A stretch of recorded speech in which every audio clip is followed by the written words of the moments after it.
हम चर्चा कर रहे हैं अपवर्तन, रिफ्रैक्शन ऑफ लाइट। रिफ्लेक्शन और रिफ्रैक्शन में अंतर है, ठीक है।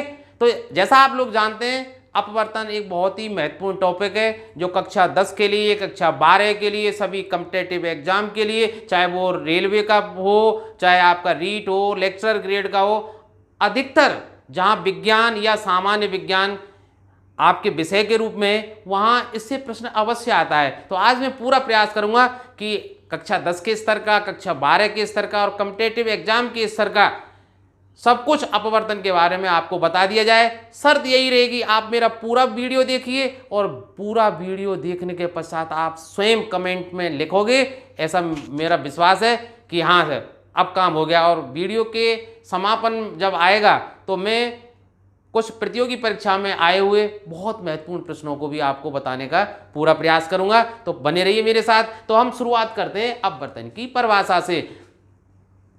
प्रकाश किरण जब एक माध्यम से दूसरे माध्यम में प्रवेश करती है तो दोनों माध्यमों को पृथक करने वाली सतह पर अपने मूल मार्ग से विचलित हो जाती है। प्रकाश की यह घटना ही प्रकाश का अपवर्तन कहलाती है। अब ये बात आप सोच रहे होंगे कि सर क्या यह हमेशा सही होता है? अगर प्रकाश किसी समांगी पारदर्शी माध्यम की सतह पर आपतित हो तो क्या होगा? क्या उसका पूरे प्रकाश का अपवर्तन ही होगा? नहीं, ऐसा नहीं है। प्रकाश जब किसी समांगी पारदर्शी माध्यम की सतह पर आपतित होता है तो उसके कुछ भाग का या कहें आंशिक भाग का तो परावर्तन हो जाता है और शेष भाग का अपवर्तन होता है। अब वो पृष्ठ की प्रकृति पर निर्भर करता है। अगर वो पूर्णतः पारदर्शी है तो अधिकतर भाग का उसमें अपवर्तन होगा, और अगर जो पृष्ठ है उसका निचला सतह किसी चीज से पॉलिश हुआ है या पारदर्शी है तो उसके अधिकतर भाग का क्या होता है? परावर्तन होता है, ठीक है। अब जैसे मैं ग्लास स्लैब लेता हूं उदाहरण के रूप में, एक कांच की सिल्ली, जैसा आप जानते हैं, तो मैं एक चित्र बनाता हूं, थोड़ा आप धैर्य तो आपको रखना ही होगा। जैसे ही एक ग्लास स्लैब बना रहा हूं भाई मैं,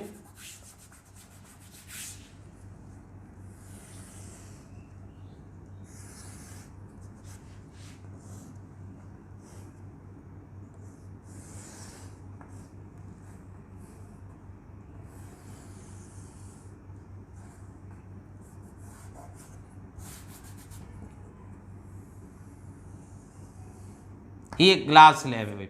अब इसके और इस पर एक पहले मैं अवलंब खींच लेता हूं, ये अवलंब है इसकी सतह पर नॉर्मल। अब इस पर कोई ये बिंदु लेता हूं और इस पर कोई प्रकाश किरण इस तरह से आपतित हो रही है भाई, ये आपतित प्रकाश किरण है भाई, आपतित प्रकाश किरण, इंसिडेंट रे, आपतित किरण। देखिए अब जैसे ही इस पर आपतित होगी तो इसका कुछ भाग परावर्तित होगा भाई, ये परावर्तित किरण हो गई भाई।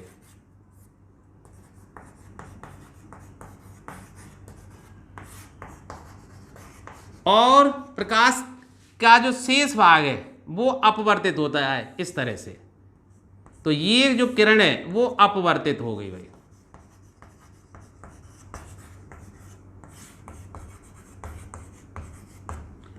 अब हम जानते हैं कि अवलंब और आपतित किरण के बीच का जो बना कोण है वो आपतन कोण, जिसे हम आई से व्यक्त करते हैं। इसी तरह अपवर्तित किरण और अवलंब के बीच जो बना कोण है वो अपवर्तन कोण कहलाता है, उसे हम आर से व्यक्त करते हैं। आप ये कहेंगे सर परावर्तित किरण अवलंब के साथ जो कोण बनाती है उसको किससे, उसका प्रतीक क्या, उसका भी आर है। तो फिलहाल हम परावर्तन की चर्चा ना करके केवल अपवर्तन की घटना पर ही अपना पूरा ध्यान केंद्रित करते हैं। तो अब मैं एक चीज बताने जा रहा हूं। अब आप कहेंगे ये चीज क्यों बताई है? कंपटीशन की दृष्टि से बहुत महत्वपूर्ण है और आपको भी अपवर्तन में ये समझना आवश्यक है कि अपवर्तन की घटना में प्रकाश की चाल का क्या क्या बदलता है, क्या क्या परिवर्तन आते हैं प्रकाश की किरण में। तो देखिए क्या बदलता है अपवर्तन की घटना में।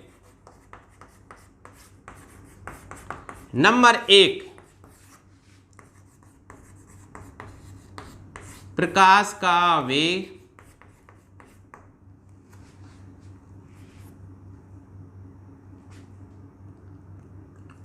तथा तीव्रता बदल जाती है।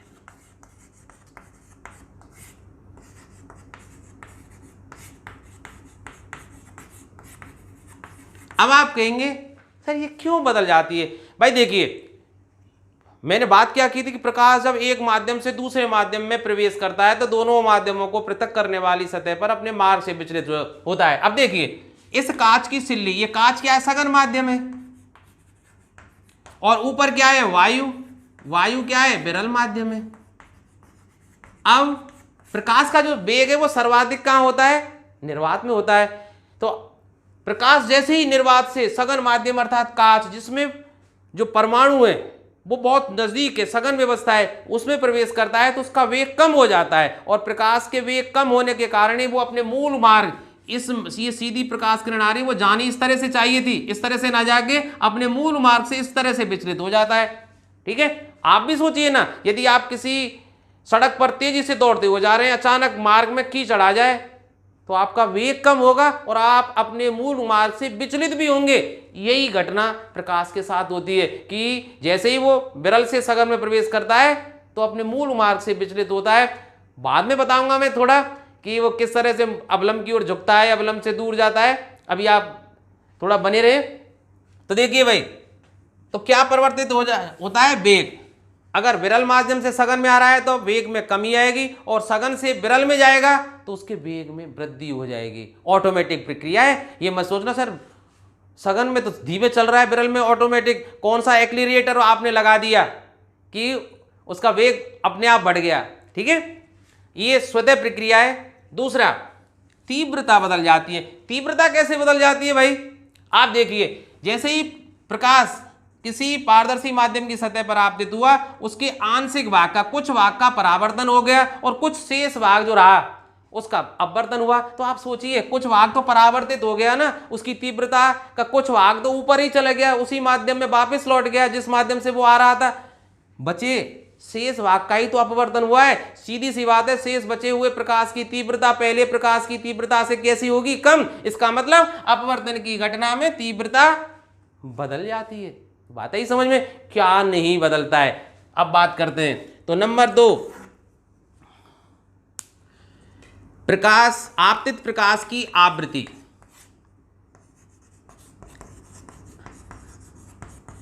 अब आप यहां ये प्रश्न कर सकते हैं कि सर आपतित प्रकाश तो श्वेत रंग का होता है और श्वेत रंग प्रकाश का 7 रंगों से मिलकर बना होता है। हाँ, यही बात है कि हर जो रंग की प्रकाश किरण है उसकी फ्रीक्वेंसी और वेवलेंथ अलग अलग होती है। ठीक है, तो मैं आगे बताऊंगा कि वो किस किस चीज पर निर्भर करता है। ठीक है, तो प्रकाश की, आपतित प्रकाश की आवृत्ति, तो मैं यहाँ कहना भूल गया था कि आपतित किरण किसी विशेष रंग की होगी। हर किरण के लिए अपवर्तन की घटना अलग अलग होती है। तो जिस रंग की भी आप प्रकाश जो किरण है वो आपतित हो रही है, उसकी आवृत्ति नहीं बदलती है। तो अब देखिए, सोचिए, अब मैं एक सूत्र बता रहा हूं इसी में कि आपने पढ़ा था वेग बराबर एन लैम्बडा, क्योंकि आवृत्ति को हम एन से भी व्यक्त करते हैं और न्यू शब्द से भी। ये सिंबल है दो आवृत्ति के लिए। फिलहाल मैं एन इस्तेमाल कर रहा हूं। तो ये क्या है? वेग। वेग बराबर आवृत्ति गुणा तरंग दैर्घ्य। तो आप सोचिए, आवृत्ति तो अपवर्तन में नहीं बदलती, वेग कम होता है या अधिक होता है। तो वेग को कम या अधिक करने के लिए क्या बदलना होगा?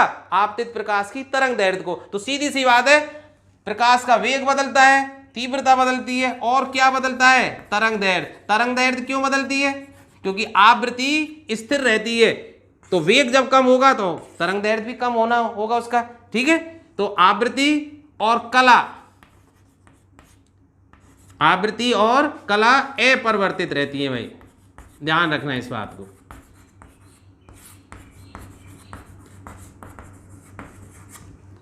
अब मैं इस चित्र को तो देखिए वापस से ढंग से बनाता हूं इसी चित्र को।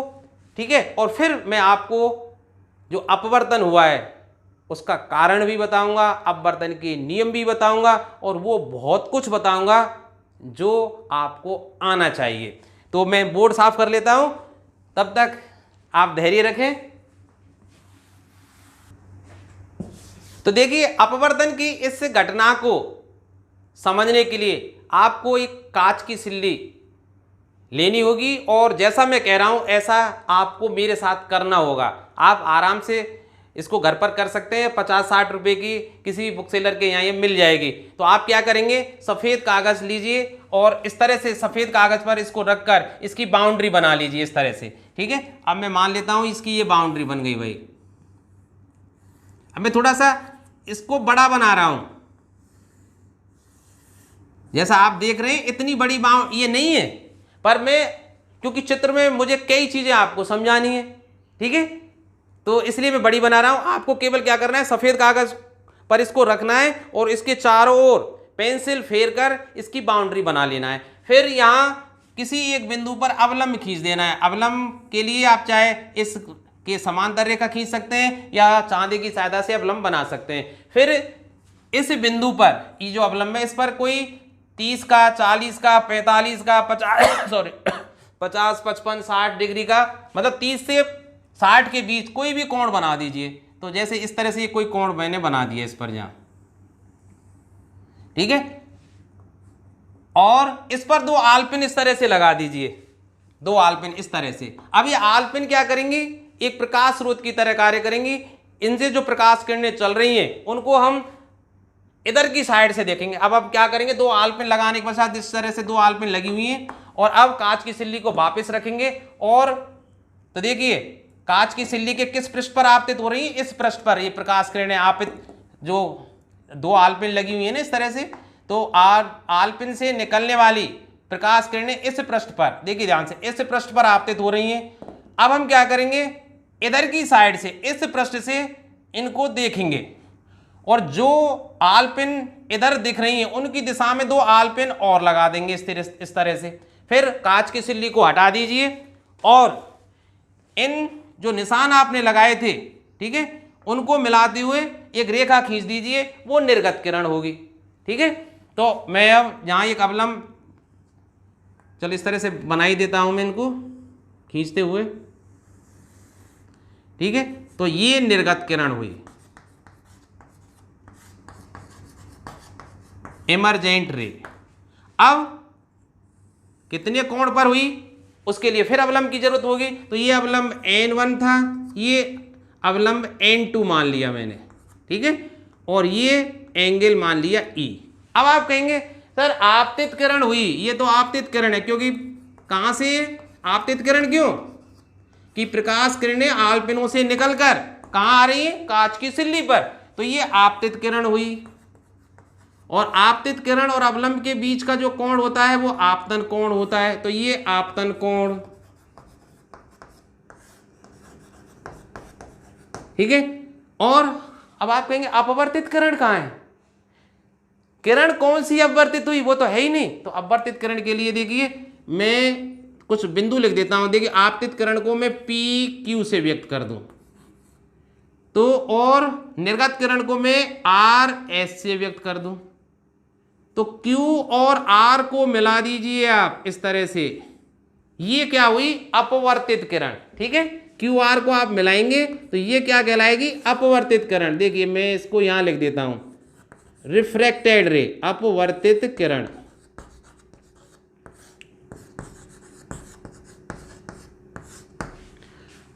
अपवर्तित किरण और अवलंब के बीच जो ये कोण बन रहा है, ये R, इसको बोलेंगे हम अपवर्तन कोण।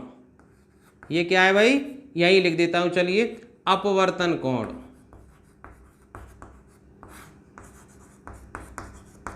अब ऊपर क्या है, माध्यम 1, जो क्या है, माध्यम 1 मान लेता हूं, ये हवा या विरल माध्यम है,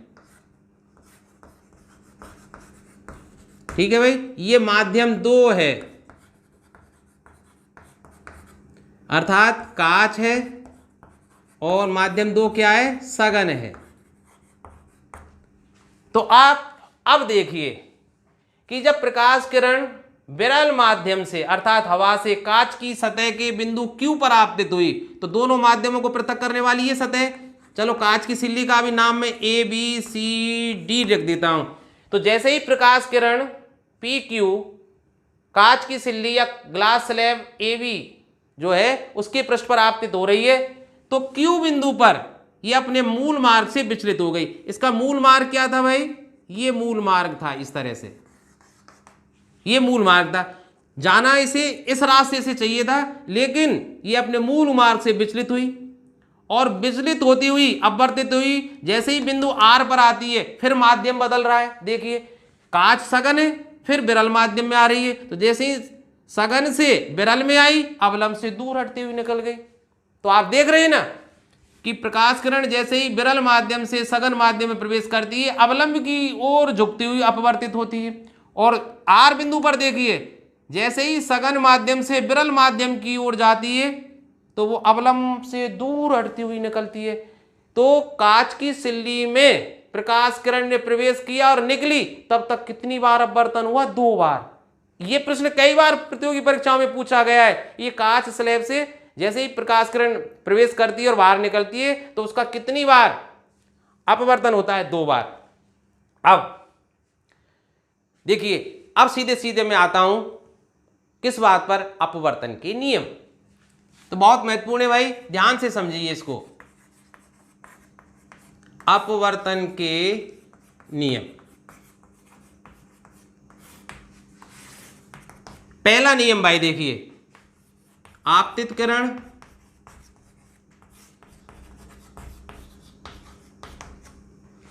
अपवर्तित किरण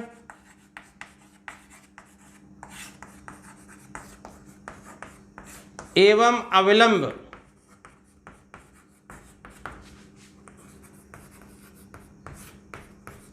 तीनों एक ही तल में स्थित होते हैं।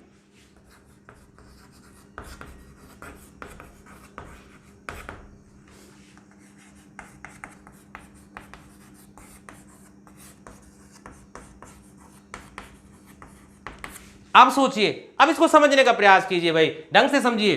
तो देखिए आपतित किरण कहां मिल रही है? इस जगह Q बिंदु पर। Q बिंदु पर ध्यान से देखिए, इस पर क्या मिल रही है? आपतित किरण भी मिल रही है, इसी पर अवलंब भी मिल रहा है और इसी पर अपवर्तित किरण भी, अपवर्तित किरण। तो Q बिंदु पर तीनों रेखाएं संयोग कर रही हैं, आपतित किरण भी मिल रही है, अपवर्तित किरण भी और अवलंब। तो नियम सही है ना? आपतित किरण, अपवर्तित किरण और अवलंब तीनों एक ही तल में स्थित होते हैं। बिंदु से तात्पर्य तल नहीं है, यहां कंफ्यूजन की स्थिति नहीं बननी चाहिए। तो देखिए कांच की सिल्ली को लेकर मैं फिर आपको समझाता हूं। Q बिंदु कहां है? इस तल पर। यही है ना कांच की सिल्ली इस तरह। तो Q बिंदु कहां है? इस तल पर। इसमें 6 तल हैं भाई। कितने सरफेस हैं इसके? 6। 1 इधर का 2, 3 नीचे का 4, ये बगल वाले 2, 6 है ना। तो देखिए आपतित प्रकाश किरण कहां है? यहां है, इस तल पर। अवलंब कहां है? इस तल पर। अपवर्तित किरण भी कहां है? इस तल से। ये ध्यान रखना, बिंदु नहीं है, तल। ऐसा नहीं होगा कि आपतित किरण तो इस पर हो, इस तल पर। देखिए समझने का प्रयास, आपतित किरण तो यहां आ रही हो, अवलंब में यहां खींच दूं इस तरह से और अपवर्तित किरण यहां से निकल जाए, ये संभव नहीं है। ठीक है, एक तल का मतलब होता है इस तल पर, जैसे ये दिख रहा है आपको, इस तल पर आपतित किरण, इसी पर क्या होना चाहिए? अवलंब। और एक तीसरा चौक और मैं नीचे की तरफ यूं लगा दूं तो ये क्या हो जाएगी? अपवर्तित किरण। तो तल से तात्पर्य समझ में आ गया ना। अब देखिए दूसरी बात, ये पहला नियम है।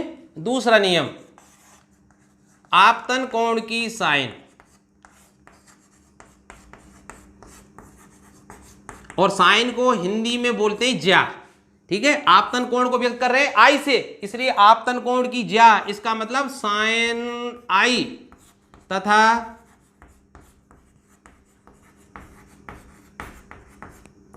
अपवर्तन कोण की ज्या। और अपवर्तन को व्यक्त कर रहे हैं, अपवर्तन कोण को व्यक्त कर रहे हैं आर से, इसलिए अपवर्तन कोण की ज्या का मतलब हो जाएगा साइन आर का अनुपात सदैव एक स्थिरांक होता है,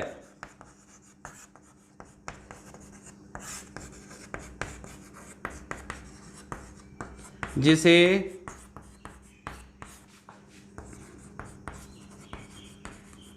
माध्यम का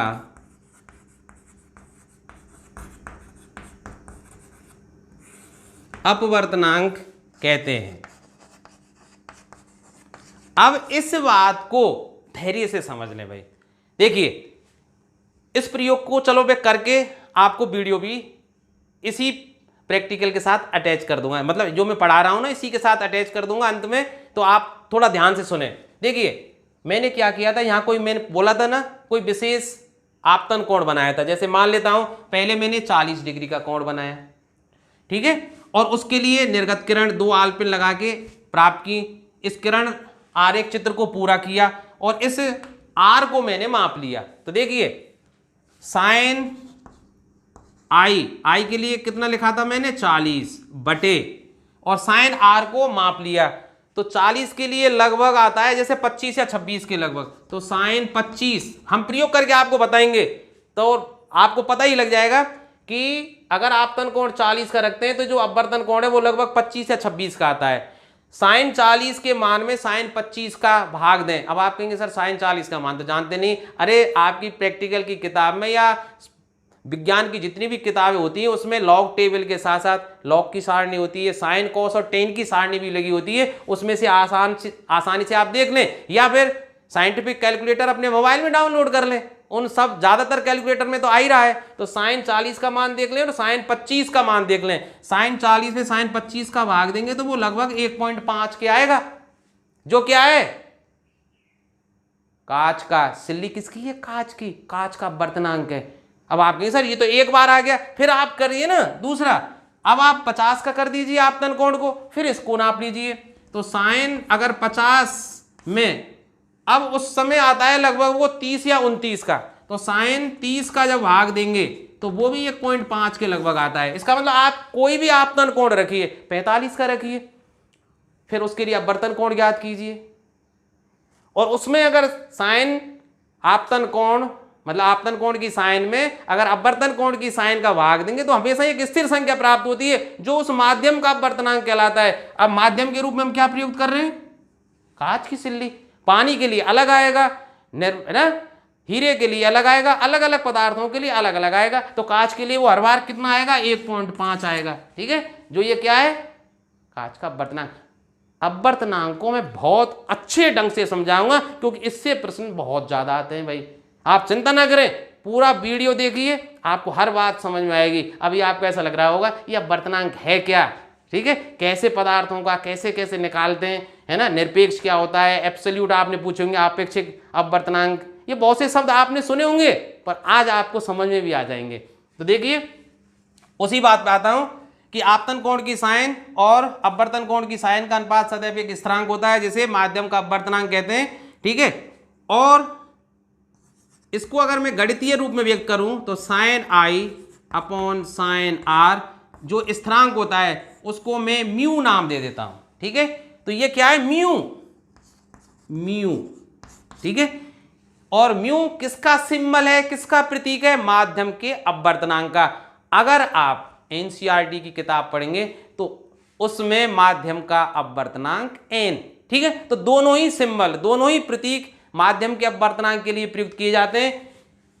अधिकतर किताबों में म्यू लिखा हुआ है, कुछ किताबों में n भी लिखा हुआ है। दोनों ही सिंबल जो है म्यू और n दोनों ही प्रचलित हैं। आपको जो पसंद आए आप उस प्रतीक का प्रयोग कर लीजिए माध्यम के अपवर्तनांक के लिए। और जो ये नियम है इसे स्नेल का नियम भी कहते हैं भाई, इसे स्नेल का नियम भी कहते हैं। अब इसको थोड़ा मैं और एक्सप्लोर करूंगा, स्नेल के नियम को थोड़ा सा और विस्तार से समझाऊंगा, अपवर्तनांक को बहुत विस्तार से समझाऊंगा। बोर्ड को साफ कर लेता हूं। स्नेल के नियम को एक्चुअल में क्या होता है कि जिस माध्यम से प्रकाश किरण आ रही है उसका अपवर्तनांक और जो आपतन कोण जिस माध्यम में बन रहा है उसका गुणांक एक कांस्टेंट होता है। स्नेल ने ऐसे व्यक्त किया था, हमने तो सरलता के रूप में ऐसे व्यक्त कर दिया। नहीं तो स्नेल ने क्या बताया था कि mu sign I is constant. इसका मतलब क्या हुआ, जैसे ऊपर हवा माना था, ठीक है, उसका मैं अपवर्तनांक म्यू वन मान लो भाई, दो माध्यम है माध्यम एक हवा, हवा के रूप में मैंने एक माध्यम, माध्यम नंबर 1, ठीक है। और कांच जो माना था उसका अपवर्तनांक में क्या मान लेता हूं, μ2, ठीक है भाई। तो अब देखिए इसको याद कैसे रखेंगे, आई कोण किस माध्यम में बन रहा है, विरल में, और विरल का अपवर्तनांक क्या है, μ1। आप दिमाग पे टेंशन मत लीजिए कि सर ये μ1 क्या है, अपवर्तनांक क्या है, अभी समझ में आ जाएगा, थोड़ा धैर्य रखें। तो देखिए कैसे लिखेंगे कि किस माध्यम से आ रही है प्रकाश किरण, विरल माध्यम से अर्थात हवा से, और हवा का अपवर्तनांक मैंने क्या मान लिया, μ1। और इसमें कौन सा कोण बन रहा है, किस कोण से आपतित हो रही है, आई से, तो μ1 sin I is equal to किस माध्यम में प्रवेश कर रही है, कांच में, तो कांच का अपवर्तनांक, कांच का अपवर्तनांक क्या है भाई, μ2। और अपवर्तन के बाद कितना कोण बन रहा है, R, तो sin R। इसको ऐसे याद कीजिए, इस रूप में ये सबसे ज्यादा काम में आएगा। तो स्नेल का नियम आपको समझ में आ गया, μ1 sin I बराबर μ2 sin R। कैसे याद करेंगे, किसमें माध्यम से जा रही है, μ1 माध्यम, ठीक है, अर्थात विरल से जिसका अपवर्तनांक μ1 है, कोण I किसमें प्रवेश कर रही है, μ2 अपवर्तनांक वाले माध्यम में, कोण कितने बनाते हुए, R, तो μ2 sin R। तो अब इसको लिखिए भाई ढंग से। अब यहां समझने वाली बात है कि sin I बटे sin R बराबर, देखिए sin R में किसका गुणा है, μ2 बटे μ1। तो sin I बटे sin R का मान किसके बराबर होता है, μ2 अपॉन μ1, और यही क्या है, म्यू, अर्थात माध्यम का अपवर्तनांक, और माध्यम क्या थी यहाँ, कांच, अर्थात यही क्या है, कांच का अपवर्तनांक, ठीक है भाई। तो μ2 अपॉन μ1 बराबर क्या है, μg, अर्थात कांच का अपवर्तनांक था भाई। अब एक बात सोचिए, ये कांच का अपवर्तनांक किसके सापेक्ष है, हवा। कोई आवश्यक है क्या, हर बार प्रकाश किरण विरल माध्यम से अर्थात हवा से ही कांच में प्रवेश करेगी। ऐसा नहीं हो सकता था कि कांच को हम कहाँ रख दें, पानी में, तो पानी से प्रकाश किरण नहीं प्रवेश कर सकती थी क्या, कर सकती थी। तब जो अपवर्तनांक होता वो अलग होता, कांच का वो 1.5 नहीं होता, वो अलग होता। तो वो किसके सापेक्ष होता, पानी के सापेक्ष। 1.5 किसके सापेक्ष है, हवा के सापेक्ष। तो इसको मैं कैसे व्यक्त कर सकता हूं, ए म्यू जी। इसका मतलब क्या है, रिफ्रैक्टिव इंडेक्स, अंग्रेजी है रिफ्रैक्टिव इंडेक्स की। तो refractive index of glass with respect to air, अर्थात कांच का अपवर्तनांक किसके सापेक्ष, हवा के सापेक्ष। ठीक है, ये बात ज्यादा कंफ्यूज, अभी बहुत अच्छी तरह से समझ में आ जाएगा। ठीक है, इसको ऐसे भी व्यक्त करते हैं, कुछ लोग ऐसे भी व्यक्त करते हैं, ए जी, म्यू को बीच में रख लेते हैं और जी और ए, अर्थात एयर से गई प्रकाश किरण ग्लास में, तो ग्लास का अर्थात कांच का अपवर्तनांक हवा के सापेक्ष। कुछ लोग ऐसे भी व्यक्त कर देते हैं, कई तरीके प्रचलित हैं, आपको जो पसंद आए वो रख लेना। म्यू जी ए, इसका मतलब भी यही है कि कांच का अपवर्तनांक हवा के सापेक्ष, refractive index of glass with respect to air. पर मुझे ये अच्छा लगता है कि यार बहुत अच्छा लग रहा है ना, ए म्यू जी, पता लग जाता है कि एयर से यहाँ आ जाता है। नहीं तो बहुत से लोग ऐसे लिखते हैं तो कंफ्यूज हो जाते हैं, यार एयर का अपवर्तनांक तो नहीं है, भूल जाते हैं, स्मरण शक्ति सबकी एक जैसी थोड़ी रहती है। तो ठीक है, अब मैं पहले इसी चीज को बताता हूं, हम बताते हैं आपको कि ये अपवर्तनांक है क्या, मोर अबाउट रिफ्रैक्टिव इंडेक्स। तो अगला मुझे मेरा जो हेडिंग है वो है, इसको मुझे मिटाना नहीं, इसके बारे में बहुत ढेर सारी चर्चाएं होंगी। अभी तो वीडियो थोड़ा सा लंबा हो जाएगा और आपको थोड़ी सी सब्र भी रखना है कि भाई पूरा वीडियो तो आपको देखना ही है, अगर पूरी बात समझनी है तो देखिए,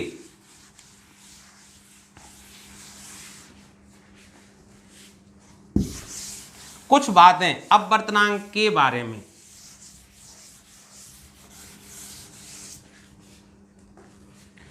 तो अगला हेडिंग है मोर अबाउट रिफ्रैक्टिव इंडेक्स। अपवर्तनांक के बारे में कुछ महत्वपूर्ण बात है। तो देखिए, पहली बात, refractive index is a characteristic property of medium which depends on the matter of medium and the wavelength of incident ray। क्या कह दिया मैंने कि भाई किसी भी पदार्थ का जो अपवर्तनांक है वो पदार्थ का मूल गुण है।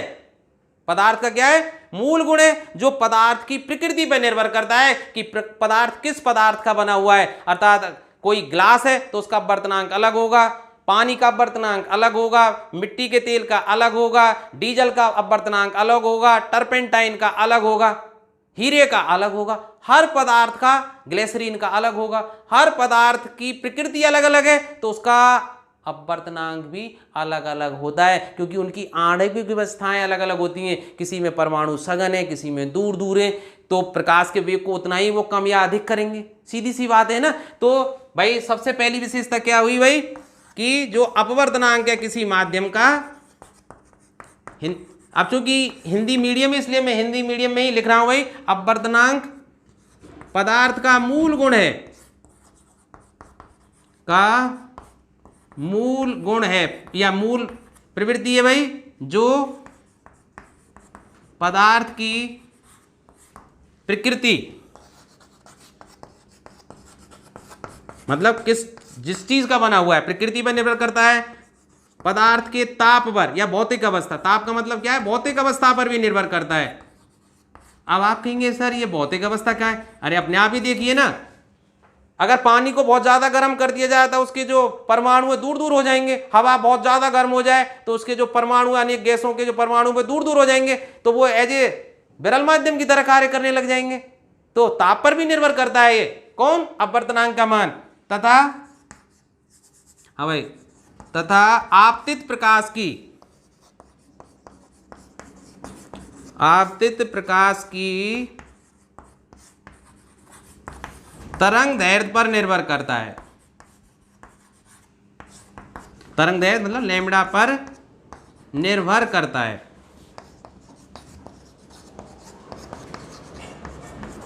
निर्भर करता है। अब देखिए अलग अलग रंग की तरंग दैर्ध्य अलग अलग होती है। लाल रंग की वेवलेंथ अलग है, ब्लू रंग की अलग है। इसका मतलब आपतित प्रकाश के रंग पर भी निर्भर करता है। एक ही बात है भाई, कहीं किताब में लिखा हुआ है कि साबित अपवर्तनांक तो आपतित प्रकाश के रंग पर निर्भर करता है। बात वही है ना, अलग अलग रंग की वेवलेंथ अलग अलग होती है, फ्रीक्वेंसी अलग अलग होती है। तो सीधी सी बात है, आपतित, इसी को कैसे कह सकता हूं मैं, आपतित प्रकाश के रंग पर भी निर्भर करता है ना, आपतित प्रकाश के रंग पर भी निर्भर करता है।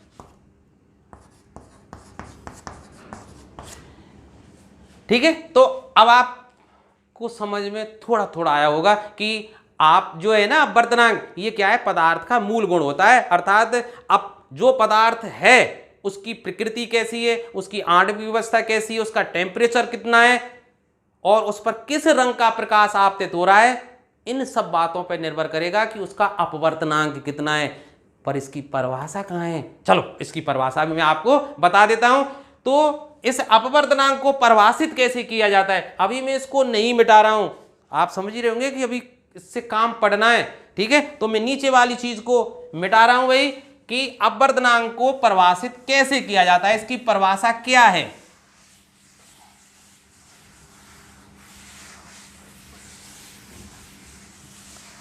आप बिल्कुल समझ में आपके थोड़ा थोड़ा आ रहा होगा, और नहीं आया ना, अब तक नहीं आया है तो चिंता मत कीजिए, अब समझ में आ जाएगा। मैं इसको बिल्कुल सरल शब्दों में आपको व्यक्त करना चाहूंगा भाई।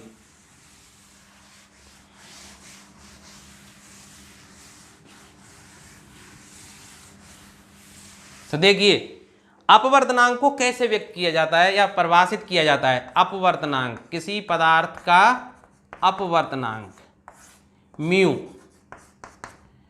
प्रकाश का निर्वात या हवा में वेग, निर्वात कहें या हवा में वेग, बटे प्रकाश का माध्यम में वेग। अब यहां सबसे ज्यादा समझने की बात है बंधु। क्यों?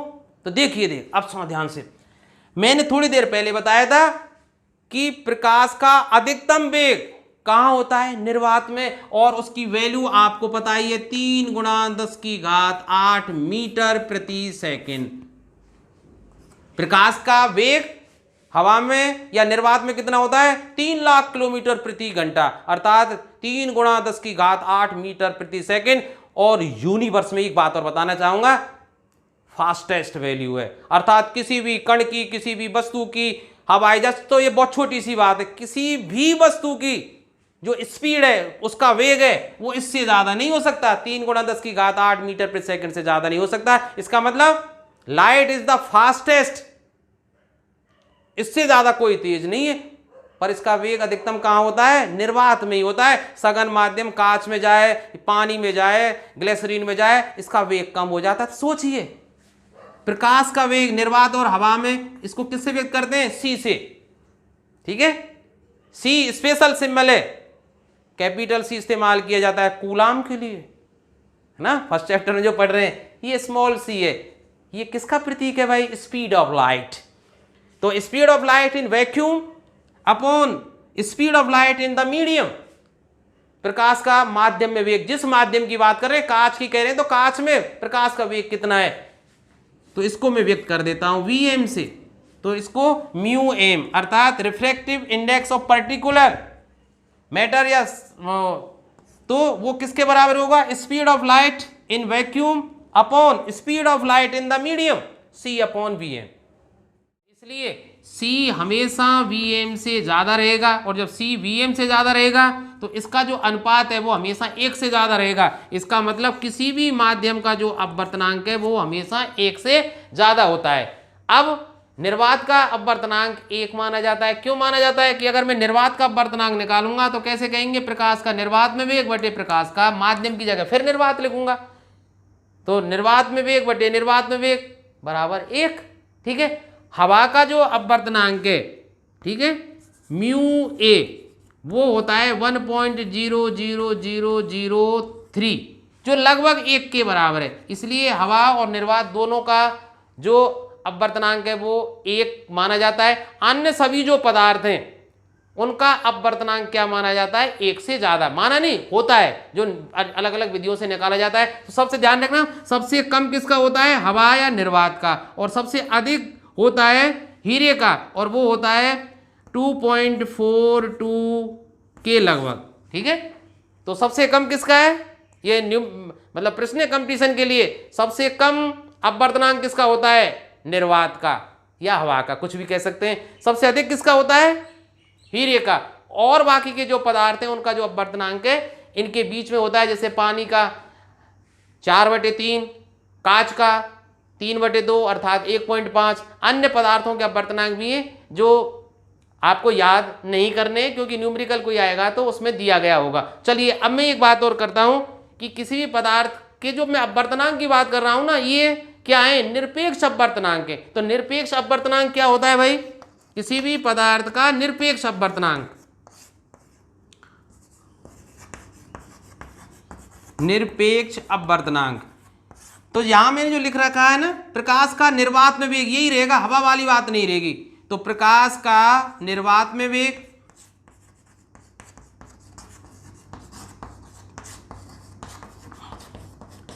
बटे प्रकाश का माध्यम में वेग,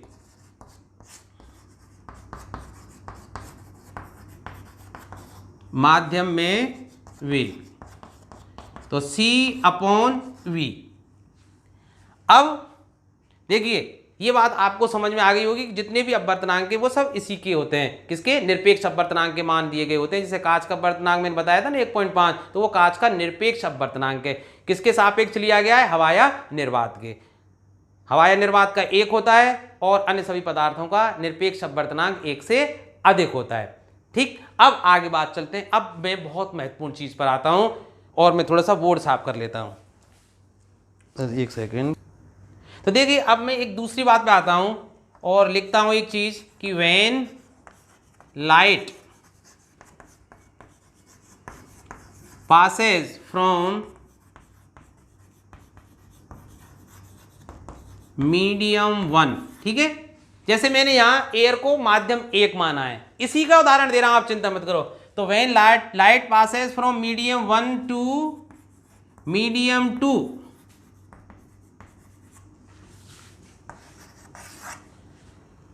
then refractive index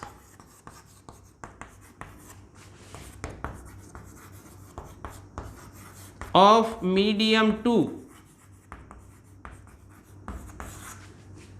with respect to, तो ठीक है, with respect to medium 1, कैसे बोलेंगे उसको, μ2 1, यही बताया था मैंने। यहां देखिए, जैसे यहां मीडियम 1 हवा था, मीडियम 2 कांच था, तो देखिए μGA किसके बराबर था, μ2/μ1, इसकी, ठीक है। तो इसको कैसे लिखेंगे, μ2/μ1। और अभी मैंने परिभाषा बताई थी अपवर्तनांक की, क्या बताई थी, जैसे μ2 की कैसे परिभाषा होगी कि प्रकाश का हवा या निर्वात में वेग बटे प्रकाश का माध्यम 2 में वेग, यही आएगा ना। तो प्रकाश का किसमें वेग, प्रकाश का निर्वात में वेग बटे प्रकाश का माध्यम 2 में वेग।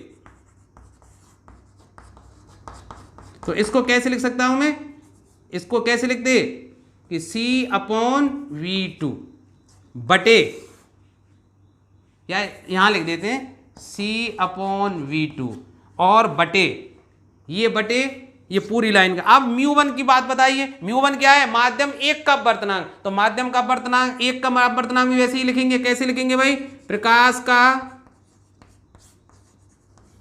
निर्वात में वेग बटे प्रकाश का माध्यम 1 में वेग।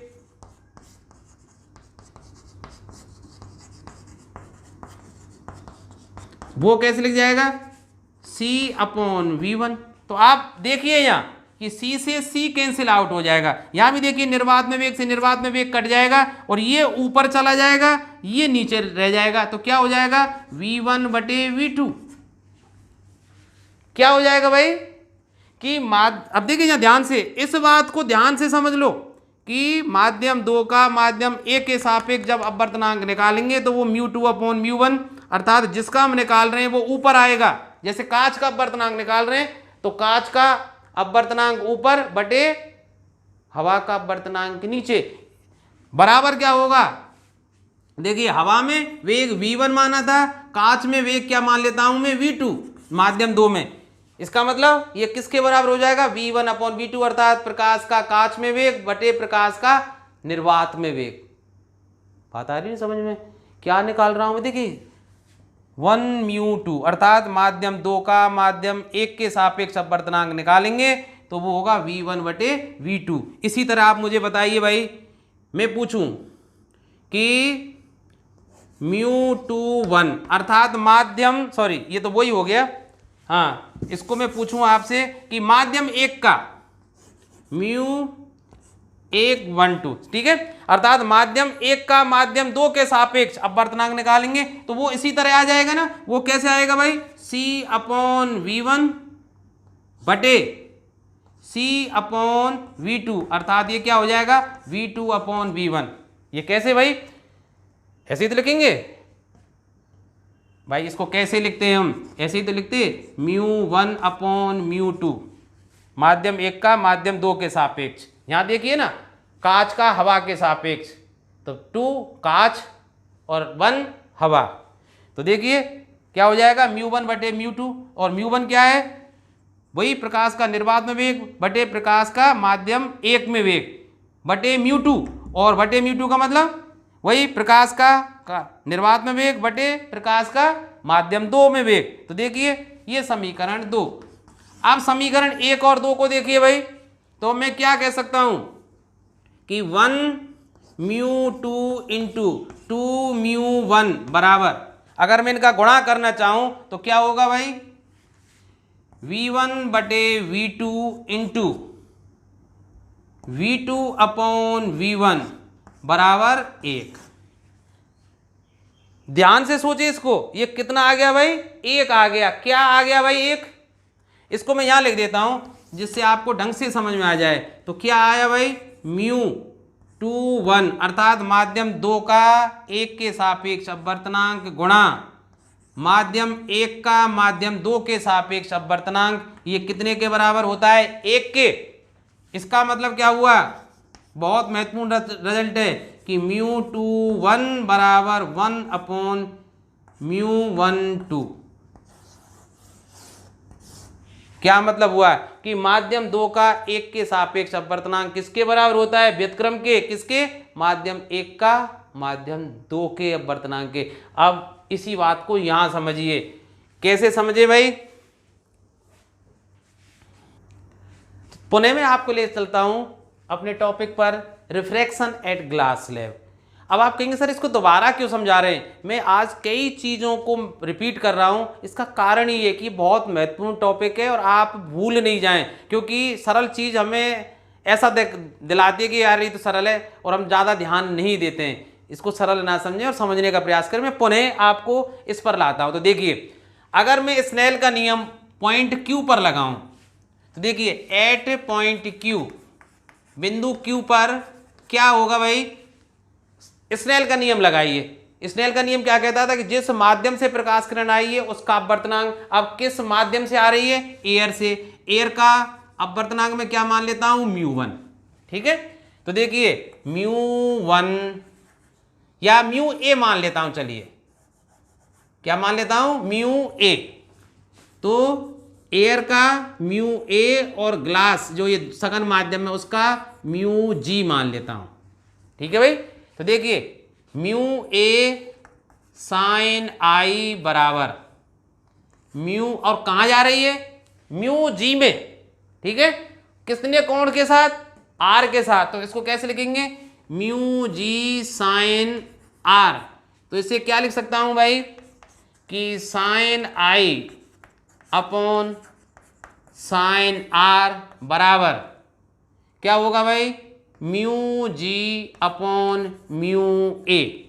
अर्थात अपवर्तनांक किसका? ग्लास का बटे हवा का। और इसको किससे व्यक्त किया था हमने? μga, अर्थात refractive index of glass with respect to air. ये समीकरण 1। मैं पुनः उसी को लिख रहा हूं, किसी उद्देश्य के साथ लिख रहा हूं।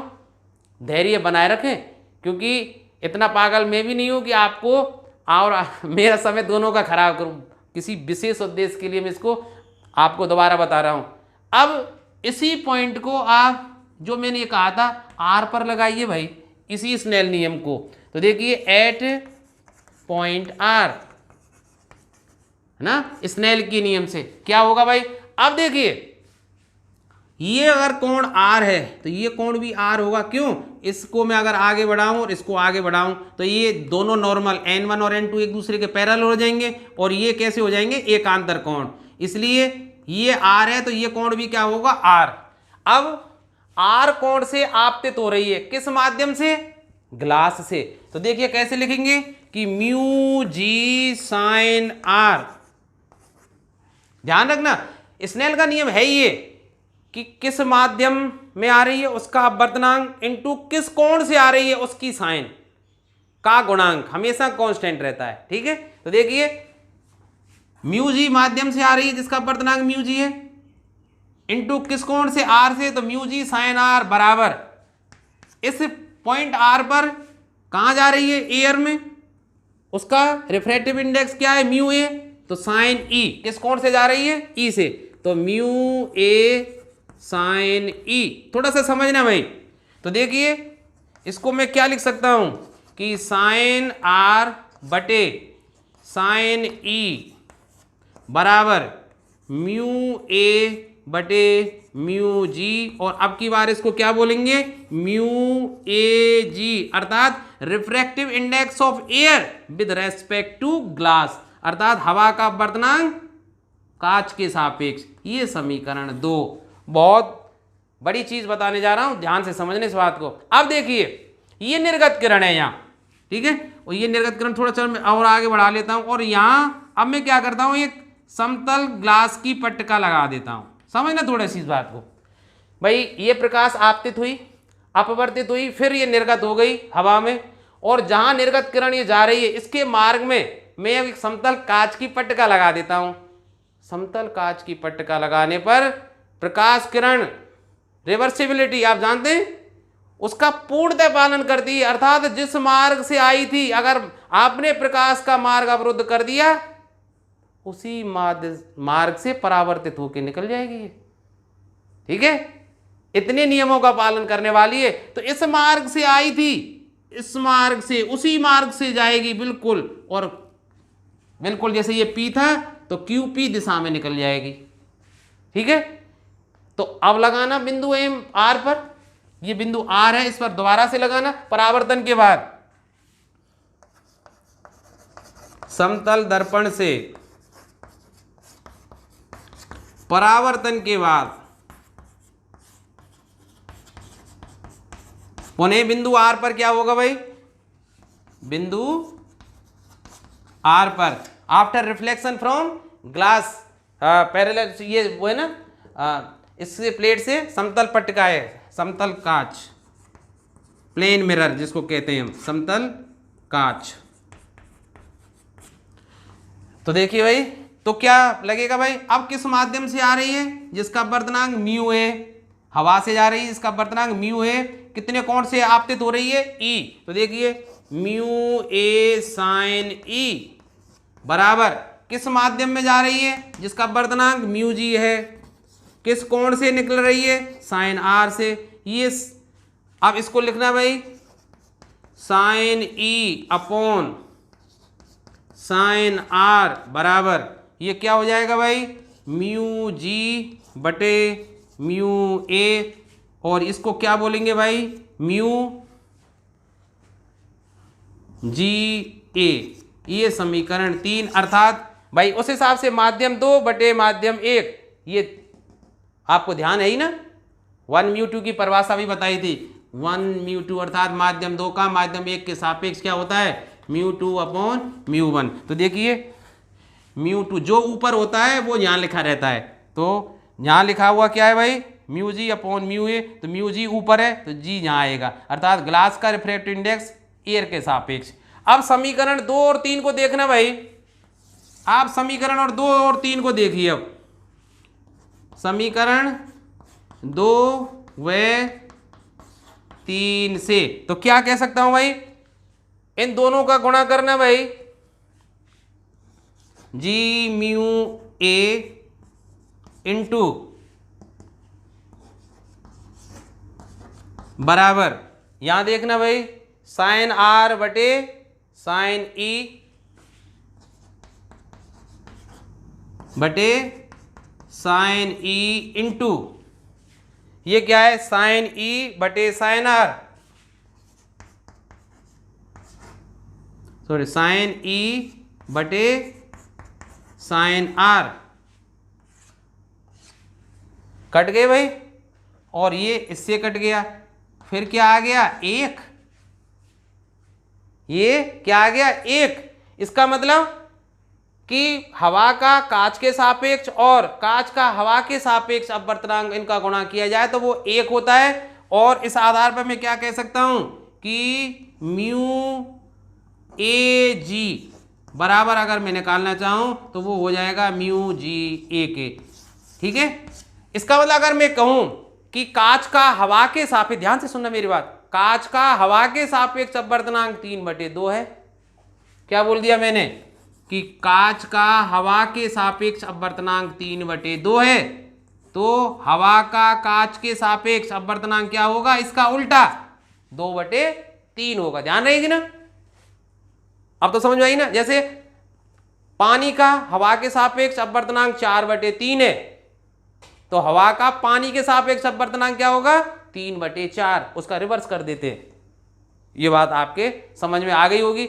इसी कारण देखिए ये कोण ई कोण और ये कोण बराबर होते हैं, और आई और ई कोण भी बराबर होते हैं। इसको आपके अनुसार ये कैसे हो गए, इन कोणों को अलग अलग मान लीजिए आप। जैसे ये आर है तो मैं चलो इसको R1 मान लेता हूं, और इसको क्या मान लेता हूं, ये ई मान लेता हूं, चलो ठीक है। तो अब इसको देखेंगे आप, तो यहां अब आप देख लीजिए, तुलना करके समीकरण 1 से, समीकरण 1 से तुलना कीजिए इसकी। देखिए ए म्यू जी ये है, 1 और 3 की तुलना कीजिए। अब ये तो क्या हो जाता साइन ई और ये क्या हो जाता साइन R1। तो देखिए अपने आप आई का मान, तो जब ये दोनों बराबर हैं, 1 और 3 को देखिए ध्यान से, समीकरण 1 को देखिए आप ये, और समीकरण 3 को देखिए आप ये, केवल जो मैंने लगाया इस पर ध्यान दीजिए भाई, ये दोनों ही कांच के अपवर्तनांक के सूत्र है हवा के सापेक्ष। तो देखिए ये जो left hand side right hand side बराबर है, तो लेफ्ट हैंड साइड भी बराबर होनी चाहिए, अर्थात ये मान इसके मान के बराबर होने चाहिए। इसका मतलब ये कब हो संभव है, जब आई का मान किसके बराबर हो, ई के। ये कब संभव होगा, जब आई कोण बराबर का हो ई और आर बराबर क्या हो R1। तो देखिए जब आप कांच की स्लैब से प्रयोग करें तब आप देख लेना कि आपतन कोण का मान किसके बराबर होता है, निर्गत कोण के। और ये दोनों जैसे जिस एंगल से ये अपकोण, जिस एंगल से प्रकाश किरण अपवर्तित हो रही है, उसी एंगल से दूसरे बिंदु आर पर जब सघन से वो विरल में जाती है, आपतित होती है। ठीक है, तो अब हम बात करते हैं अपवर्तन का कारण, कॉज ऑफ रिफ्रैक्शन। आप कहेंगे सर अभी आपने थोड़ी देर शुरुआत में बताया था, पर अब मैथमेटिकली प्रूव करके भी इस बात को बताएंगे कि देखिए वैसे हम सब जानते हैं कि अपवर्तन का कारण क्या होता है कि प्रकाश का जो वेग है भिन्न भिन्न माध्यमों में भिन्न भिन्न होता है। जैसे हम जानते हैं निर्वात या हवा में प्रकाश का वेग सर्वाधिक होता है, लेकिन प्रकाश जैसे ही किसी अन्य माध्यम में प्रवेश करता है तो उसका वेग कम हो जाता है। हम जानते हैं कि अन्य जो माध्यम है उनके जो परमाणु या अणु है वो सघन अवस्था में होते हैं, जिससे टकराकर उसका वेग थोड़ा सा कम हो जाता है, और जैसे ही वेग कम होता है वो अपने मूल मार्ग से विचलित हो जाता है। ये सीधी सी बात है, प्रकाश के अपवर्तन का कारण है। अब वैसे भी हम स्नेल के नियम से सीख चुके हैं कि जो अपवर्तनांक है म्यू बराबर क्या होता है, μ2/μ1। जैसे कोई एक माध्यम से दूसरे माध्यम में जा रही है तो उसका सूत्र क्या दिया था, साइन आई बटे साइन आर। अगर मैं चित्र बनाना चाहूँ तो देखिए जैसे ये है, मान लीजिए कोई विरल माध्यम से प्रकाश किरण आई, ये I1 है, ये माध्यम 1 है, ये माध्यम 2 है, और ये सघन में जाएगी। तो अब हम देखना चाह रहे हैं कि वो अवलंब की ओर झुकेगी। वैसे हम देख चुके कांच की स्लैब की, जब वो सघन विरल से सघन में आती है तो अवलंब की ओर झुकती है, और जब सघन से विरल में जाती है तो अवलंब से दूर हटती है। ये बात हम जान चुके हैं, प्रयोग जो हमने बताया था कांच की स्लैब के द्वारा। लेकिन हम देखना चाहते हैं कि मैथमेटिकली भी यही सही बात है। तो देखिए कि वो माध्यम 1 से आ रही है माध्यम 2 में, माध्यम 1 में मैं प्रकाश का वेग v1 मान लेता हूं, माध्यम 2 में प्रकाश का वेग v2 मान लेता हूं। तो आप सब जानते हैं भाई। और ये देखिए म्यू का सूत्र मैंने बताया था ना, μ2/μ1, किसी माध्यम का अपवर्तनांक μ2/μ1। μ2 क्या है, जिस माध्यम में आ रही है, जिस माध्यम से आ रही है, जैसे यहाँ 2 में आ रही है, 1 से आ रही है, ठीक है। और ये किसके बराबर मैंने सूत्र निकाला था, v1/v2, यही आया था ना। तो सीधी सी बात है, यहां से लिख लेता हूं, अर्थात सूत्र जो मूल है अब काम में आने वाला वो ये है कि sine I upon sine R बराबर होता है v1/v2। ठीक है, अब हम जानते हैं कि निर्वात में वेग हमेशा ज्यादा होता है, या हवा में प्रकाश का वेग ज्यादा होता है। ये विरल माध्यम में, तो विरल में ज्यादा होता है, सघन में क्या होगा, कम होगा। ठीक है, तो अगर प्रकाश किरण, यदि प्रकाश किरण विरल माध्यम से सघन माध्यम में प्रवेश कर रही है, if light enters in rare medium to denser medium, then v1 must be greater than v2, अर्थात विरल माध्यम का में प्रकाश का वेग सघन माध्यम के प्रकाश के वेग से ज्यादा होना चाहिए। तो ये ज्यादा है, ये कम है, इसलिए ये मान 1 से ज्यादा होगा। ज्यादा में जब कम का भाग देते हैं तो उसका मान 1 से ज्यादा आता है। तो सीधी सी बात है, ऐसे स्थिति में क्या होगा कि साइन आई का मान साइन आर से अधिक होगा। भाई ऐसे ही तो लिखते हैं इसको, भाई यूं लिखते हैं हम, साइन आई बटे साइन आर ग्रेटर देन 1, बस गुणा कर दीजिए, तो sine I greater than sine R. अब हम जानते हैं साइन में जैसे जैसे मान बढ़ता है उसका मान भी बढ़ता जाता है। जैसे साइन 30 से साइन 45 का मान ज़्यादा है, साइन 45 से साइन 60 का ज़्यादा है, 0 से 30 तक बढ़ता है। तो इसका मतलब आई आर से ज़्यादा होना चाहिए, ठीक है। इसका मतलब आई ग्रेटर देन आर। अब सोचिए, आई का मान ज़्यादा होना चाहिए, आर का मान कम होना चाहिए। कब कम होगा ये आर का मान?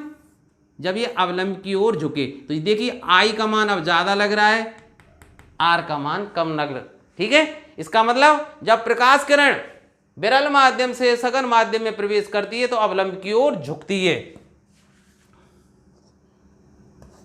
इस स्थिति में प्रकाश किरण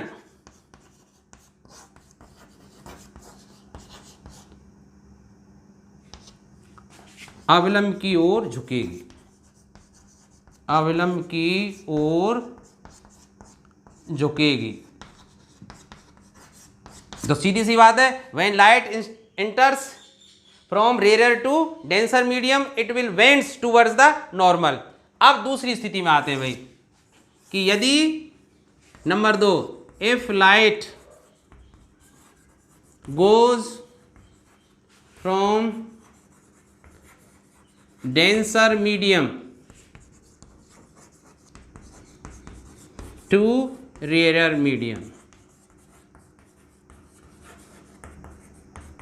अब जैसे ये भाई सघन माध्यम है, ऊपर सघन, ठीक है, जिसमें प्रकाश का वेग मैं v मान लेता हूं, और ये विरल है भाई जिसमें प्रकाश का वेग क्या मान लेता हूं, v2 मान लेता हूं। अब लाइट आ रही है भाई, तो देखिए, और ये I कोण है और ये R। इस समय सीधी सी बात है आपतन कोण का मान कैसा होगा देखिए।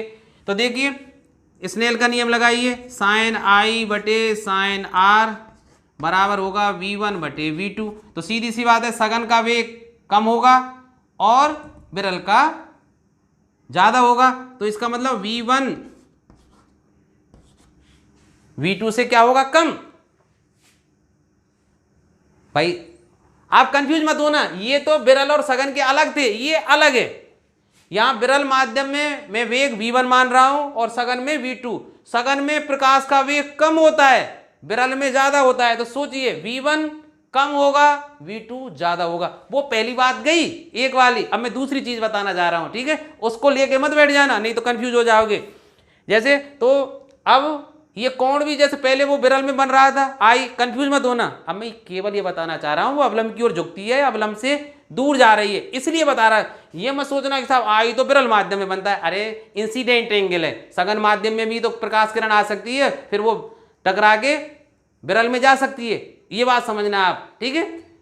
तो अब लगाइए v1 का मान v2 से कम होगा। इसका मतलब क्या है कि इस स्थिति में sine I will be less than sine R, ठीक है।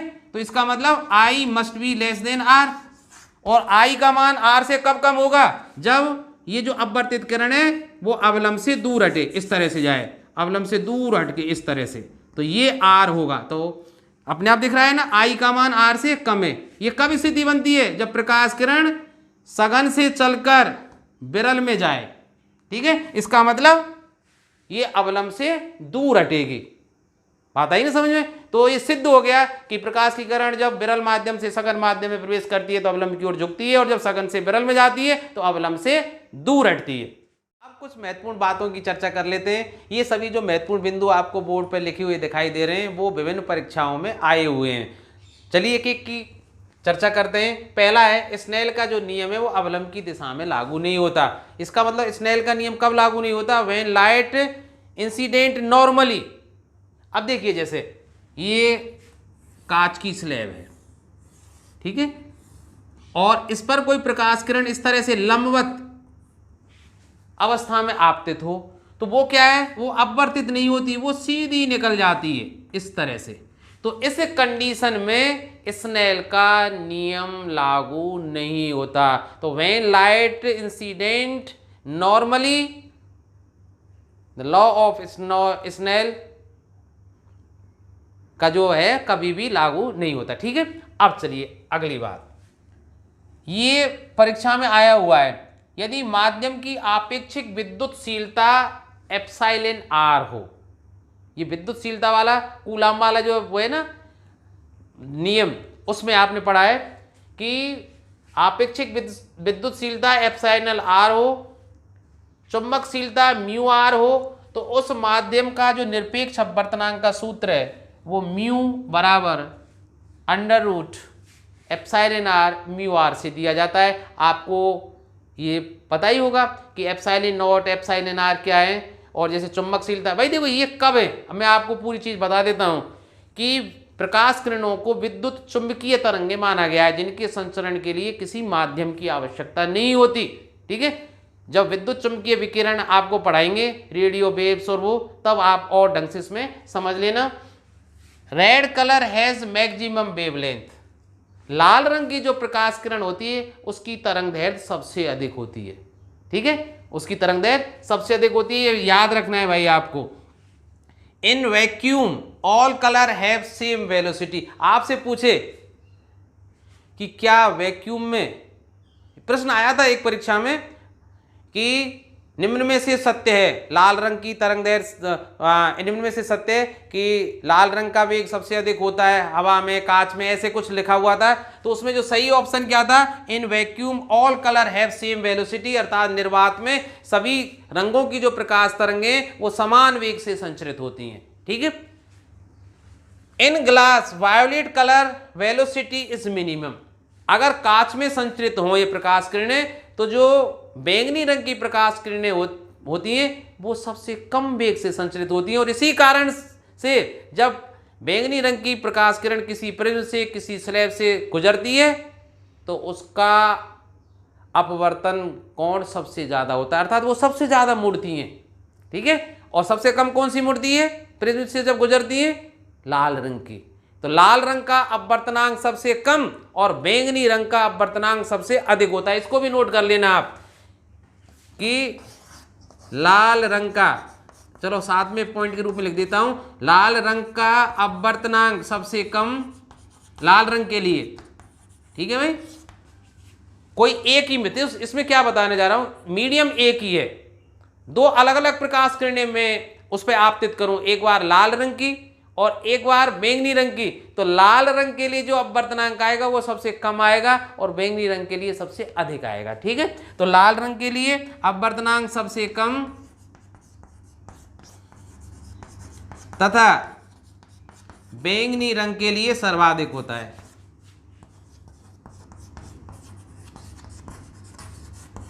सबसे अधिक होता है, सबसे अधिक होता है। ठीक है भाई, इस तरह से। अगला point, a ray of light undergoes two reflection on passing through a glass slab और ए प्रिज्म।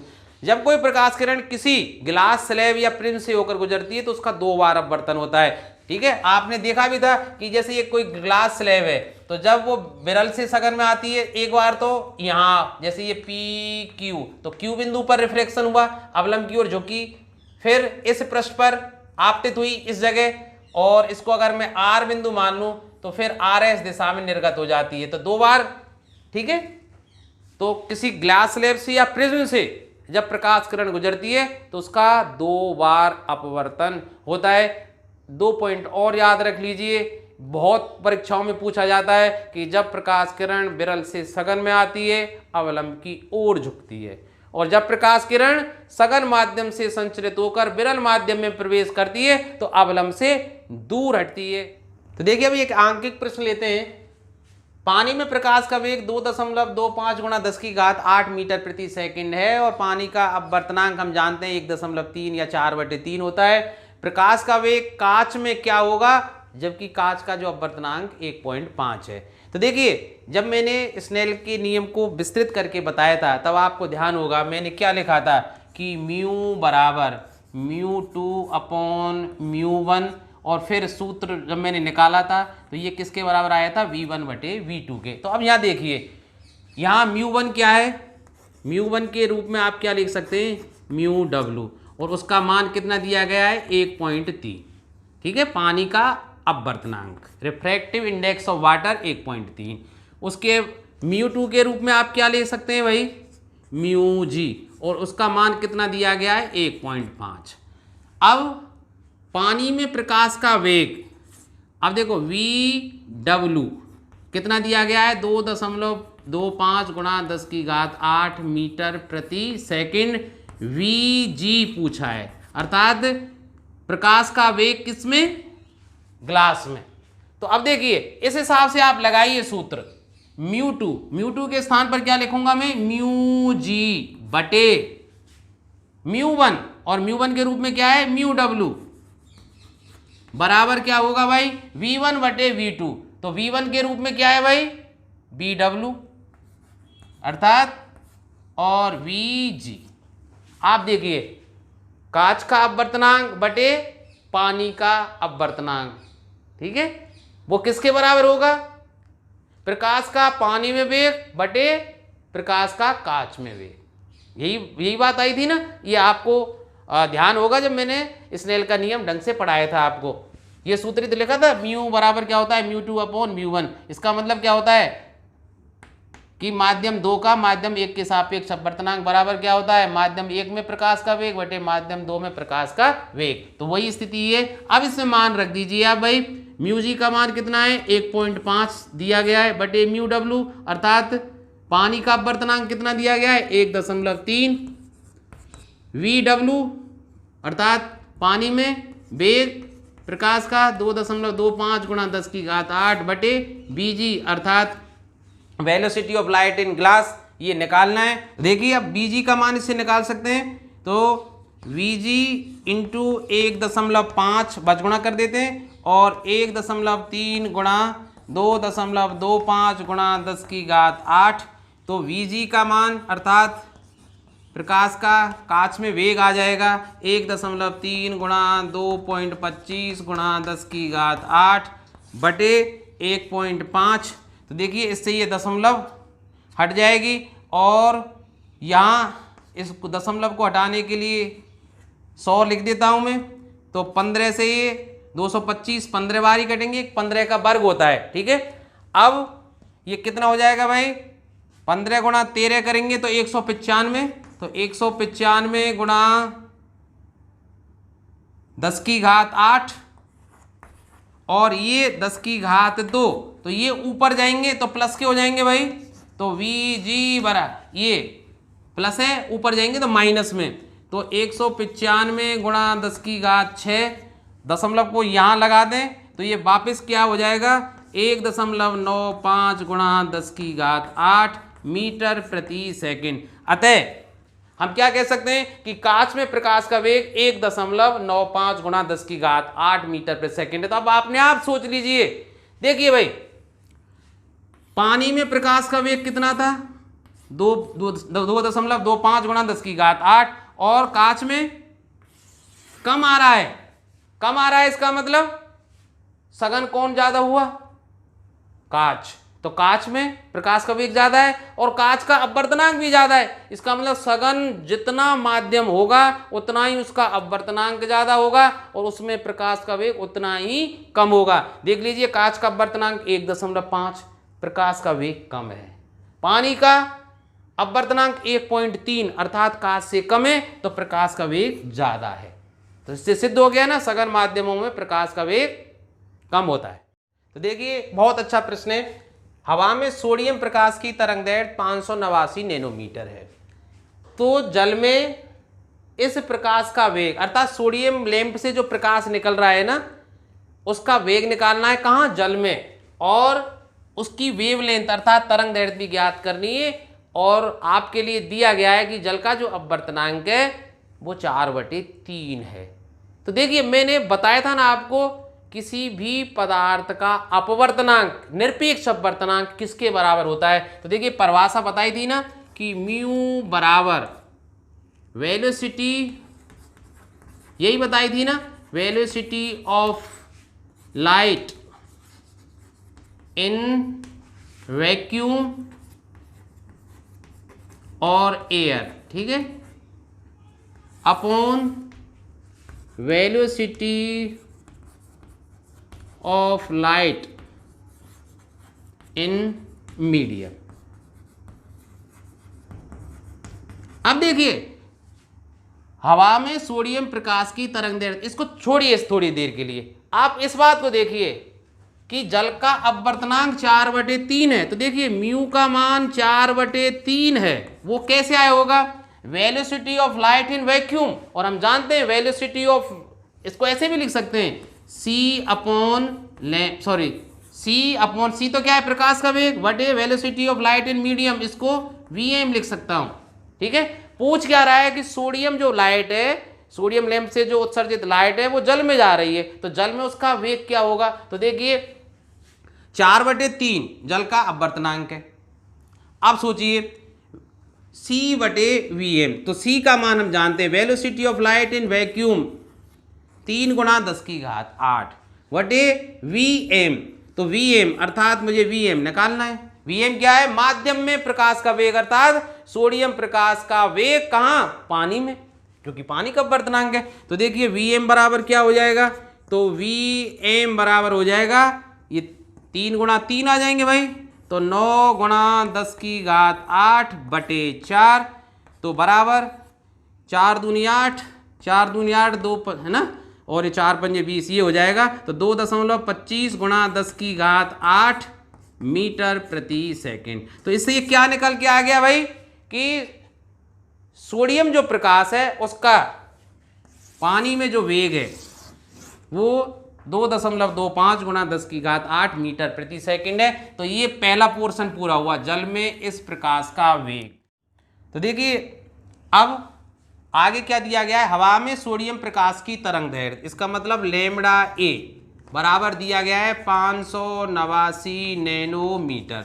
इसको ऐसे भी लिख सकते हैं 589 × 10⁻⁻9 मीटर। ठीक है, अब नैनोमीटर में आंसर आ जाएगा, इसलिए इतना ही लिखे रहने दें। क्या पूछ रहा है, जल में सोडियम प्रकाश की तरंग दैर्ध्य पूछ रहा है, इसका मतलब लैम्बडा डब्ल्यू पूछ रहा है।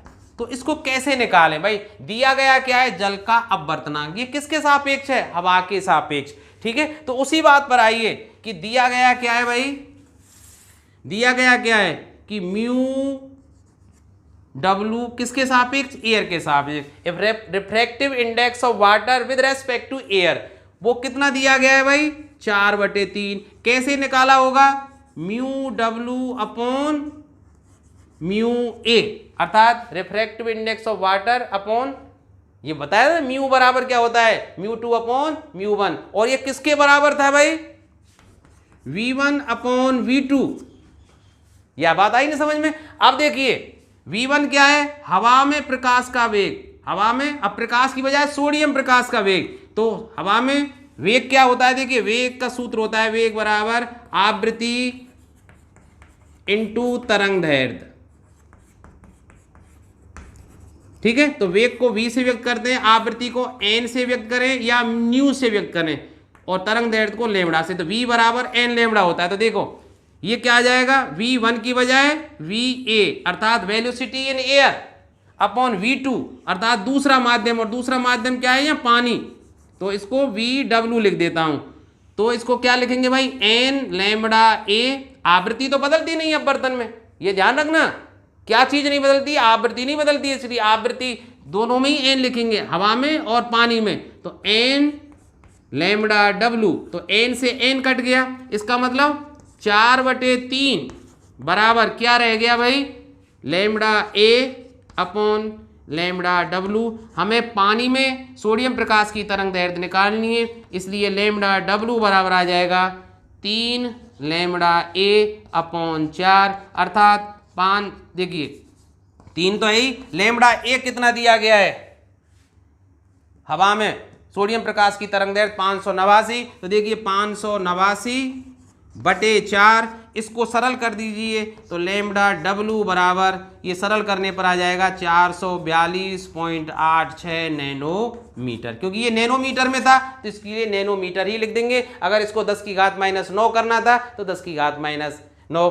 ठीक है, तो ये आंसर आ जाएगा, आप गुणा करके 4 का भाग दे लेना, 442.86 नैनोमीटर आ जाएगा।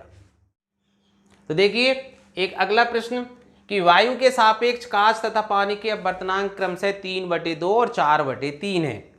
यदि कांच में प्रकाश का जो वेग है वो 2 गुणा 10 की घात 8 मीटर प्रति सेकंड। तो पानी में प्रकाश की चाल क्या होगी, ये प्रश्न आपसे पूछा गया है। तो सबसे पहले क्या दिया गया है उसको लिख लेते हैं भाई। तो दिया है, क्या दिया है भाई, वायु के सापेक्ष कांच और पानी के अपवर्तनांक। तो देखिए म्यू जी किसके सापेक्ष, ए के, अर्थात refractive index of glass with respect to air is equal to 3/2।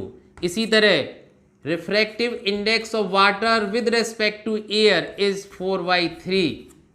और क्या दिया गया है, velocity of light in glass, तो V G is equal to 2 × 10⁸ metre प्रति सेकंड। क्या पूछा है, पानी में प्रकाश का वेग, तो वी डब्ल्यू इंटेरोगेटिव मार्क।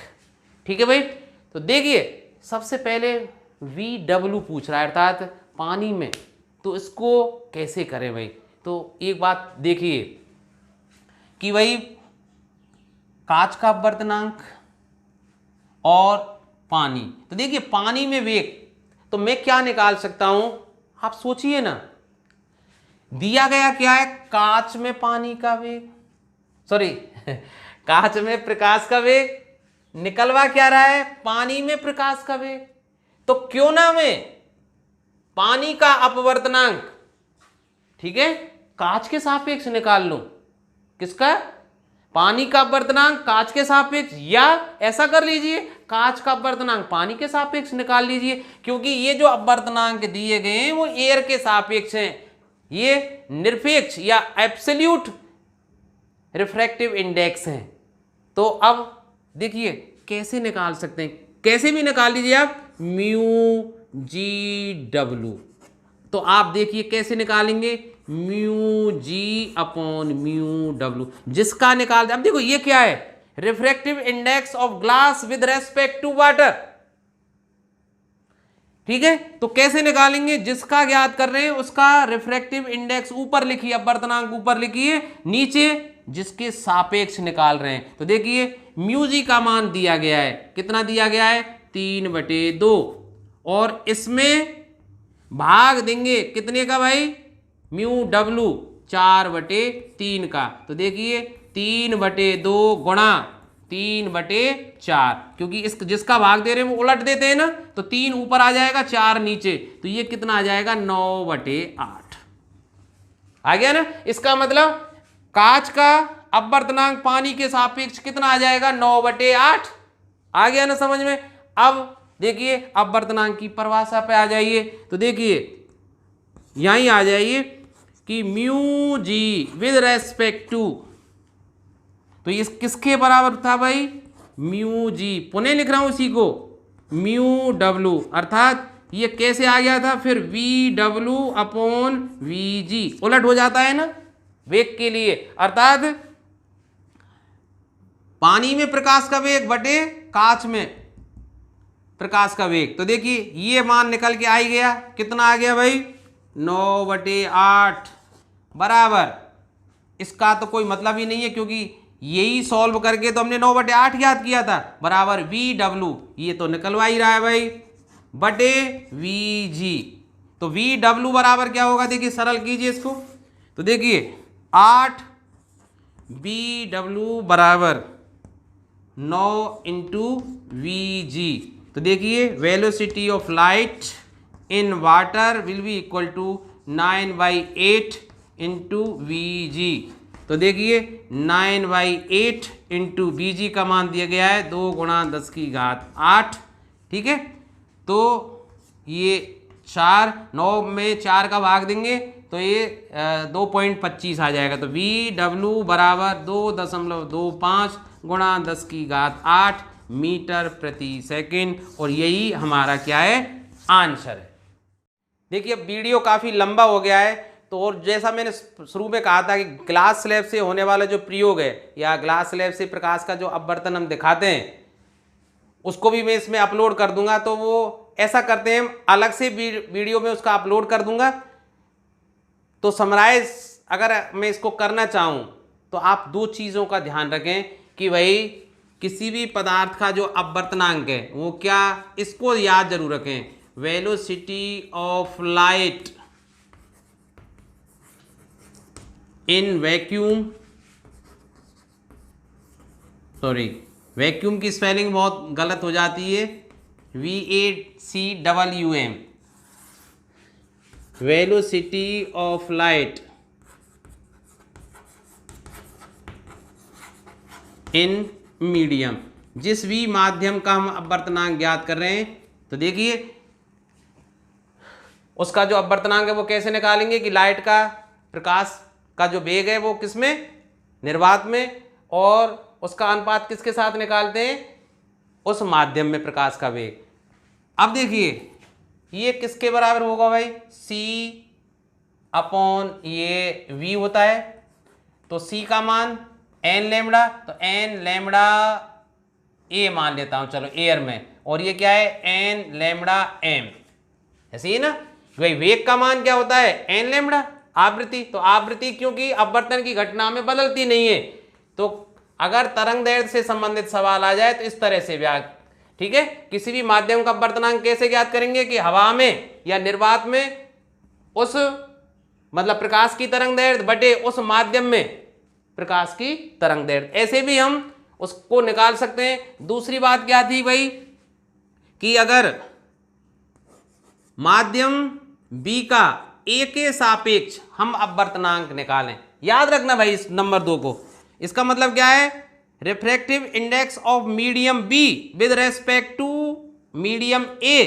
वो कैसे निकालेंगे, mu B upon mu A, अर्थात म्यू B क्या है, हवा के सापेक्ष माध्यम B का अपवर्तनांक है या निरपेक्ष अपवर्तनांक कह सकते हैं, और म्यू A क्या है, हवा के सापेक्ष माध्यम A का अपवर्तनांक है, ठीक है। और इसको कैसे लिख सकते हैं, VA अपॉन BB, अर्थात माध्यम A में प्रकाश का वेग बटे माध्यम B में प्रकाश का वेग, इसको आपको नहीं भूलना है, गड़बड़ी यही होती है, ठीक है। तीसरी चीज क्या है भाई कि अगर ये दिया गया है कि माध्यम B का माध्यम A के सापेक्ष अपवर्तनांक दिया गया है और मुझे माध्यम A का B के सापेक्ष अपवर्तनांक निकालना हो, तो उसको व्युत्क्रम कर देते हैं, अर्थात ये ऐसे हो जाता है, ठीक है। माध्यम B का A के सापेक्ष अपवर्तनांक किसके बराबर होगा, 1 अपॉन म्यू AB, ठीक है। और एक चीज और बताऊं भाई, 4 नंबर क्या हो जाता है, अगर इस तरह से दिया गया है आपको कि म्यू AB इंटू म्यू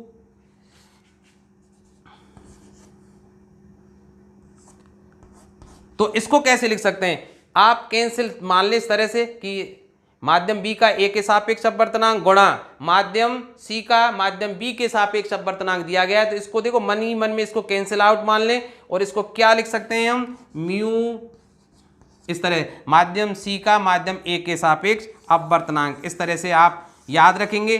अब एक चीज और मैं बताना चाहूं कि जैसे ये हो कि mu AW into mu into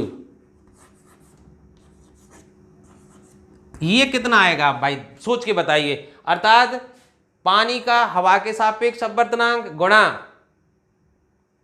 कांच का पानी के सापेक्ष अपवर्तनांक गुणा हवा का कांच के सापेक्ष अपवर्तनांक। तो देखिए मन ही मन में आप क्या करेंगे, ये कैंसिल आउट मान लें, इसको ऐसे कैंसिल आउट माने, क्या हो जाएगा भाई, म्यू AA, अर्थात हवा का हवा के सापेक्ष अपवर्तनांक जो किसके बराबर होता है, 1 के, ठीक है। और अगर मैं ये निकालना चाहूं, इससे इसी सूत्र से अब निकालना चाहूं क्या कि म्यू GW, इसका मतलब समझ रहे हैं आप कि